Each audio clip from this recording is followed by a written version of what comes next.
بسم اللہ الرحمن الرحیم۔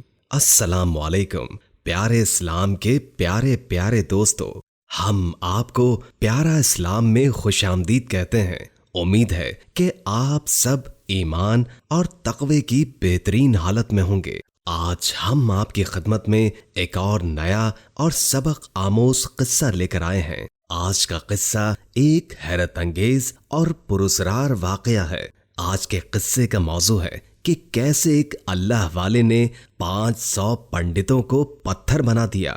قصہ شروع کرنے سے قبل نئے آنے والے دوستوں سے درخواست ہے کہ اس ویڈیو کو لائک کر دیں اور ہمارے چینل پیارا اسلام کو سبسکرائب کر دیں اور بیل آئیکن کو بھی دبا دیں تاکہ آپ کو ہماری نئی آنے والی ویڈیوز کا پتہ چلتا رہے۔ اور درود پاک سے ہونے والی محفل کا حصہ بننے کے لیے نیچے کامنٹ میں اپنا نام تحریر کر دیں۔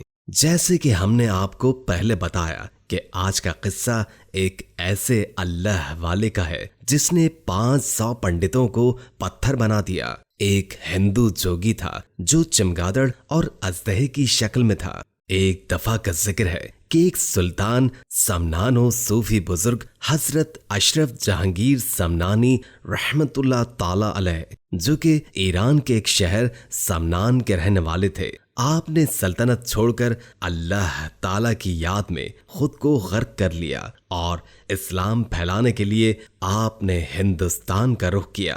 ایک دفعہ کا ذکر ہے کہ حضرت سید اشرف جہانگیر سمنانی رحمت اللہ تعالی علیہ ایک ایسی جگہ پہنچے جہاں مندروں کی بھرمار تھی، اور یہ جگہ مندروں سے بھری ہوئی تھی، اور یہاں مسلمانوں کی کثرت نہ تھی۔ صرف یہی نہیں بلکہ ہندو جوگی اپنے تعصب کی وجہ سے مسلمانوں کو اس علاقے میں آنے نہیں دیتے تھے۔ وہ مختلف طریقوں سے مسلمانوں کو تنگ کرتے، اور اگر وہاں کوئی مسلمان آ جاتا تو ان کا سب سے بڑا جوگی خود کو اژدہے کی شکل میں تبدیل کر کے مسلمانوں کو ڈراتا اور دھمکاتا۔ ویسے اس جوگی کے ہوتے ہوئے بھی کسی بھی مسلمان کو وہاں داخلے کی جرت نہ ہوتی۔ وہاں پر کسی مسلمان کو اتنی ہمت نہ تھی کہ اتنے مندروں کے بیچ ایک چھوٹی سی مسجد بنا لے۔ لیکن اگر کوئی چھوٹے سے علاقے میں مسلمان مسجد بناتا اور اس مسجد میں مسلمان عبادت کے لیے جاتے تو جوگی اژدہے کی شکل میں داخل ہو جاتا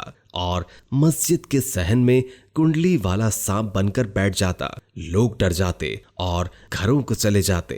اب انہوں نے مسجد میں نماز پڑھنا چھوڑ دی تھی اور اپنے اپنے گھروں میں نماز ادا کرتے، اور دل ہی دل میں ان کو کوستے، اللہ سے فریاد کرتے کہ اس کا کیا ہوگا، اور اللہ کا ایسا کون سا نیک بندہ آئے گا جو ہمیں اس کے شر سے ہٹا لے اور ہمیں اس سے بچا لے گا۔ اللہ کے نیک ولی حضرت اشرف جہانگیر سمنانی رحمت اللہ تعالی علیہ اسلام کو پھیلانے کی غرض سے ہندوستان پہنچے، اس غرض سے کہ دین اسلام رکنا نہیں چاہیے۔ آپ اس شہر میں پہنچے اور نماز کی ادائیگی کے لیے مسجد تلاش کرنے لگے، لیکن آپ کو وہاں کوئی مسجد نظر نہ آئی۔ لیکن ایک ویرانے میں آپ کو ایک مسجد نظر آئی جس کے آس پاس روشنی بھی نہ تھی، اور ان مسجدوں کے آس پاس بہت سے مندر قطار میں تھے۔ آپ نے سوچا کہ میں اس مسجد میں جا کر نماز ادا کر لیتا ہوں۔ جب آپ آگے بڑھے تو ایک شخص نے آپ کو روک کر کہا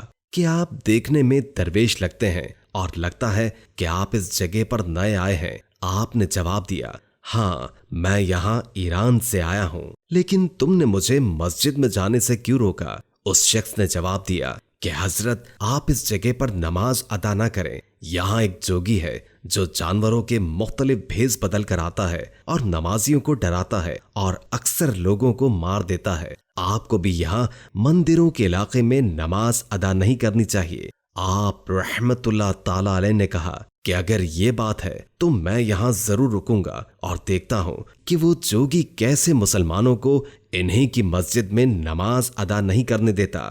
میں بھی یہاں مندر میں ٹھہروں گا۔ اس شخص نے کہا، کیا آپ مندر میں ٹھہریں گے؟ آپ تو مسلمان ہیں۔ آپ نے کہا، ہر بات میں حکمت پوشیدہ ہوتی ہے۔ وہ شخص آپ کے ساتھ ہو لیا اور وہاں کے ایک بہت بڑے مندر کی طرف روانہ ہو گئے، اور اس مندر کے باہر بیٹھے لوگوں کو دیکھ کر آپ رحمت اللہ تعالی علیہ نے سوال کیا کہ بتاؤ وہ کون سا جوگی ہے جو اژدہے کی شکل اختیار کر لیتا ہے اور مسلمانوں کو نماز ادا نہیں کرنے دیتا اور انہیں عبادت کرنے نہیں دیتا؟ اتنے میں ایک نوجوان پجاری غصے سے آپ رحمت اللہ تعالی علیہ کی طرف آگے بڑھا اور آپ پر حملہ کرنے کی نیت سے آپ کی طرف بڑھا ہی تھا کہ آپ رحمت اللہ تعالی علیہ نے اسے نظر بھر کر دیکھا اور وہاں موجود تمام پجاری پتھر کے ہو گئے۔ اتنے میں آپ مندر کے اندر داخل ہو گئے اور وہاں ایک بے لباس جوگی بت کے آگے پوجا کر رہا تھا۔ آپ رحمت اللہ تعالی علیہ کی آہٹ پا کر غصے سے آپ کی طرف مخاطب ہوا اور کہنے لگا کہ تم کون ہو اور یہاں کیا کر رہے ہو؟ مجھے معلوم ہے کہ تم نے میرے تمام شاگردوں کو پتھر کا بنا دیا ہے اور اب تم میری عبادت میں دخل اندازی کر رہے ہو۔ تم نے بہت بڑی گستاخی کی ہے، سب سے بڑھ کر تم نے میرے شاگردوں کو پتھر کا بنا دیا ہے، تمہیں اس کی سزا ملے گی۔ تم نہیں جانتے کہ میں کون ہوں، تم انہیں پتھر کا بنا سکتے ہو لیکن میرے آگے تم کچھ نہیں کر سکتے۔ آپ رحمت اللہ تعالی علیہ مسکرائے اور کہا تم ایک با کمال پنڈت ہو مگر ابھی نام مکمل ہو۔ وہ غصے میں آ گیا اور کچھ پڑھ کر اس نے چمگادڑ کی شکل اختیار کر لی۔ وہ عام چمگادڑوں سے زیادہ بڑی تھی۔ آپ رحمت اللہ تعالی علیہ نے کچھ نہیں کیا، بس وہیں کھڑے مسکراتے رہے، لیکن آپ کے ساتھ کھڑا شخص ڈر رہا تھا کہ نہ جانے اب کیا ہوگا۔ آپ نے اسے کہا کہ اللہ تعالیٰ کے نیک بندے ڈرتے نہیں ہیں، یہ صرف ڈھونگ رچا رہا ہے، یہ صرف جادو ہے، یہ شیطان ہے۔ اللہ کے نیک بندے ثابت قدم رہتے ہیں اور ڈرتے نہیں ہیں۔ وہ چمگادڑ آپ رحمت اللہ تعالی علیہ پر حملہ کرنے والی تھی کہ آپ نے اس چمگادڑ کی طرف دیکھا اور کہا کہ اے چمگادڑ، کیا میں اگر تم کو کہوں کہ تم ایک کپڑے کا ٹکڑا بن سکتی ہو؟ وہ چمگادڑ پھڑپڑا رہی تھی، اسے کچھ سمجھ نہیں آیا۔ یہ تو صرف بول رہے تھے، کوئی جادو بھی نہیں دکھا رہے تھے کہ وہ چمگادڑ اچانک سے ایک کپڑے کے ٹکڑے میں منتقل ہو گئی۔ اب وہ پنڈت چمگادڑ سے ایک کپڑے کی شکل میں تھا اور وہیں زمین پر گر گیا اور تڑپنے لگا جیسے کسی نے اسے تکلیف دی ہو۔ آپ رحمت اللہ تعالی علیہ نے اس کی طرف مخاطب ہو کر کہا کہ کیا اب تم مسلمانوں کو تنگ کرو گے؟ تم نے اپنے مندر بنائے، تم اپنی عبادت کرتے ہو، کیا کبھی مسلمانوں نے تمہیں تنگ کیا؟ لیکن تم سانپ کی شکل اختیار کر کے مسلمانوں کو عبادت سے روکتے ہو، انہیں ڈراتے اور دھمکاتے ہو، انہیں اپنے علاقے میں داخل نہیں ہونے دیا۔ بتاؤ کیا اب تم سدھر گئے ہو؟ کیا اب تم کسی مسلمان کو تنگ کرو گے یا میں تمہیں کسی اور بے جان چیز میں منتقل کر دوں؟ لیکن وہ کپڑا بول تو نہیں سکتا تھا، اپنی جگہ پر تڑپ رہا تھا۔ آپ رحمت اللہ تعالی علیہ نے اس کپڑے کو سیدھا کیا، وہ اپنی اصل حالت میں آ گیا، لیکن اب وہ کوئی مغرور پنڈت نہیں تھا، مگر اب وہ تڑپ رہا تھا کہ جیسے اس کے سینے میں کوئی تیر اترا ہو، اسے تکلیف دی جا رہی تھی، اس کے اندر کا شیطان نکالا جا رہا تھا، اور جب وہ شیطان نکلا تو اس کے دل میں مسلمانوں کے لیے محبت آئی اور وہ آپ رحمت اللہ تعالی علیہ کے قدموں میں گر گیا۔ آپ رحمت اللہ تعالی علیہ نے اسے اٹھایا اور کہا کہ اب بتاؤ کیا تمہارے دل میں اب مسلمانوں کے لیے بغض نکل گیا ہے؟ اگر نہیں تو کیا تمہیں کسی اور بے جان چیز میں منتقل کر کے تمہیں تکلیف دی جائے؟ اس نے کہا کہ میں آپ سے معافی مانگتا ہوں، میں نے بہت عرصے عبادت کی، مجھے لگا کہ میں مکمل ہوں، لیکن ایسا نہیں ہے، آپ کے آگے تو میں کچھ بھی نہیں ہوں۔ آپ رحمت اللہ تعالی علیہ نے کہا یہ میری نہیں بلکہ اللہ کی رحمت ہے، تم نے اتنے مسلمانوں کو اس اللہ کے گھر جانے سے روکا، شاید اس لیے اللہ نے ہمیں یہاں بھیجا۔ اس نے توبہ کی اور مسلمان ہو گیا۔ آپ رحمت اللہ تعالی علیہ کا یہ واقعہ سن کر 500 پنڈت مسلمان ہو گئے اور آپ کی شاگردی میں آ گئے، اور مندر ایک خانقاہ میں تبدیل ہو گیا، اور وہ جگہ اب ہندوؤں کے نام سے نہیں بلکہ کثرت آباد رکھ دیا گیا۔